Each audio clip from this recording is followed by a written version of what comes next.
নিজের মানুষের কাছ থেকেই মন ভাঙার একটা কথা শুনতে পেলাম। কি কথা জানো? কারণ আমি অনেক দিন থেকেই কাজ করি, ইউটিউব চ্যানেলটা আমার অনেক বছর পুরনো, 2 বছর পুরনো ধরে নাও।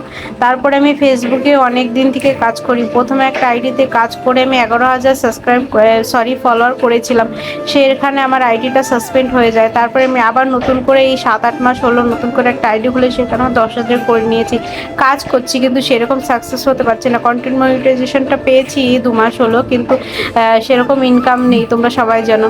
তো আমার সেখানে হাজবেন্ড একটা কথা বলে ফেললো যে তোমার দ্বারা কিচ্ছু হবে না, এইসব ভিডিও করে কেউ ভাইরাল হয় না, কারো অনেক বড় পরিবার হয় না, কেউ সাপোর্ট করবে না। বাইরে গিয়ে যারা ব্লগ করে বা ভিডিও করে, যাদের ব্যাকগ্রাউন্ড ভালো, দামি ফোন আছে, সব কিছু আছে, তারা সাকসেস হয়। তোমার এই ফালতু ভিডিও কেউ দেখবে না, এইসব করে টাইম নষ্ট করে লাভ নেই।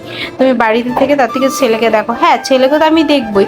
আমিও সেদিন মনে মনে একটা চ্যালেঞ্জ নিয়ে নিলাম যে ঠিক আছে, আমি ইউটিউবে কাজ করবো, এখানে নয় কাজ করি না, ইউটিউবে কাজ করে আমি একদিন সাকসেস হয়ে দেখাবো। আমি এটা মনে মনে চ্যালেঞ্জ নিয়েছি, সেজন্যই শুরু করলাম আজকে থেকে ডে 1 চ্যালেঞ্জ নিলাম। তো সেখানে তোমাদের কাছে একটাই অনুরোধ, তোমরা একটু সাপোর্ট করে পাশে থেকো। এখনো যারা সাবস্ক্রাইব করনি প্লিজ সাবস্ক্রাইব করো। আর কিছু সাবস্ক্রাইব হয়ে গেলে আমার 1,000 সাবস্ক্রাইবার হয়ে যায়, ফলোয়ার চলে আসছে বারবার, কারণ ফেসবুকে কাজ করতে করতে না ফলোয়ার চলে আসছে। যাই হোক, সকালবেলা উঠে এই বাসন টাসন এই মেজে নিলাম। তারপরে রান্নাঘরটা একটু পরিষ্কার করা ছিল, করে সকালবেলা রান্না করে বরকে টিফিন দিয়ে দিয়েছি, ঘরটা পরিষ্কার করা হয়নি। ছেলেকে খাওয়ানো ঠাওয়ানো শুরু করে এই পর্যন্ত বেলা হয়ে গেল, 2টো বেজে গেল প্রায়। তো যাই হোক, ছেলেকে চান করে বিছানায় ছেড়ে দিয়েছি। তো ওর জন্য খাবার তো বানিয়ে নিয়েছি, কিন্তু খাওয়াই নিয়ে যে ডিম আর ওই যে প্রেশার কুকারে ওর জন্য একটু ভাত করেছি। যাই হোক, তারপর বাকি কাজগুলো তো সারতেই হবে। আমি এখনো কিন্তু খাওয়া দাওয়া করিনি। তারপরে রান্নাঘরটা পরিষ্কার করার পরে ধীরে ধীরে তো টেবিলটাও পরিষ্কার করে নিলাম, কারণ এইটুকু কাজ করলে আমার সারাদিন কিন্তু সেরকম আর কাজ নেই। সেই সন্ধ্যাবেলা আবার রান্না বর আস্তে আস্তে মানে আজকে অনেক রাত হবে। যাই হোক, 10টার আগে তো সেরকম মনে করো কাজ থেকে আসে না, কোনো দিন হয়তো চলে আসে যেদিন আগে যায়।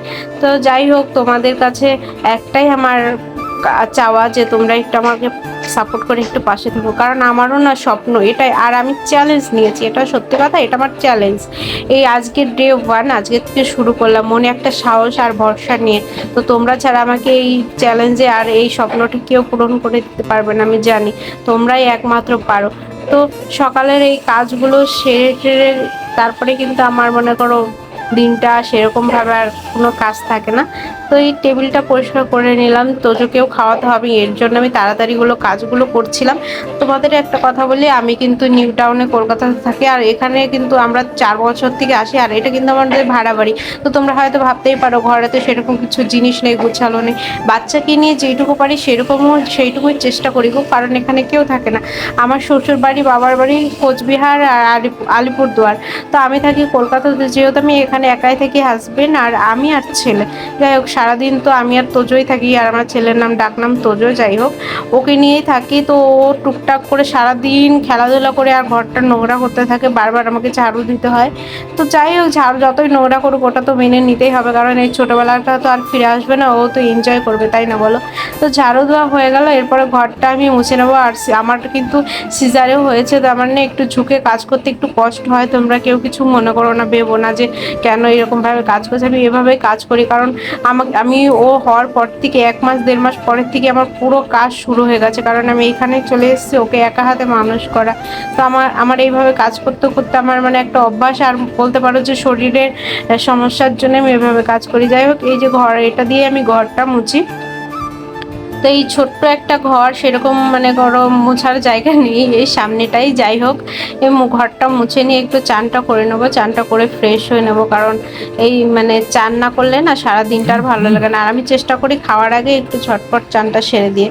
তো আজকে বাইরে খুব রোদ উঠেছে, অনেক দিন পর ঝলমলে রোদ উঠেছে, কারণ ওই বর্ষার মানে এই বৃষ্টি এই রোদ্রু কোনো ঠিক ঠিকানা নেই। কিন্তু আজকে অনেকক্ষণ থেকে রোদটা ভালো, কিছু জামা কাপড় ছিল ওগুলোও ধুয়ে নিয়েছি, তোমাদের আর দেখানো হয়নি, চলো ওগুলো মেলে দিই।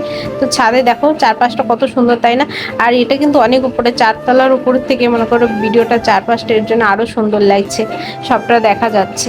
তো ছেলে আমার একটু আমার সাথে সাহায্য করছিল, ক্লিপটা নিয়ে এসেছিল, কারণ ও ছাদ দৌড়াদৌড়ি করতে খুব ভালো লাগে। তো ওকে একটু চোখে চোখে না রাখলেও না আমার ভয় লাগে, কারণ মনে করো বাচ্চা মানুষ তো কখন কোথায় ঝুঁকে দেবে আমার মানে একবার কি বলবো সেটা তোমরা বুঝতেই পারছো। যাই হোক, এই কটাই জামা কাপড় ছিল, মেলে দিলাম। বিকেলবেলা একটু ছাদে যাবো হাওয়া টাওয়া খেতে, কারণ ওপরটা আর এর উপরেও কিন্তু ছাদ আছে। যাই হোক, তোমাদের কাছে ওটাই মানে বলার ছিল যে ভিডিওটা কেমন লেগেছে তোমরা একটু জানাবে প্লিজ। আর যারা এখনও লাইক কমেন্ট সাবস্ক্রাইব করনি একটু করে দাও, ঝটপট করে দাও প্লিজ। আর তোমরা কে কোথা থেকে ভিডিওটা দেখছো অবশ্যই জানাবে। ভিডিওটা তোমাদের কেমন লাগলো সেটা কিন্তু একদমই বলতে ভুলবে না।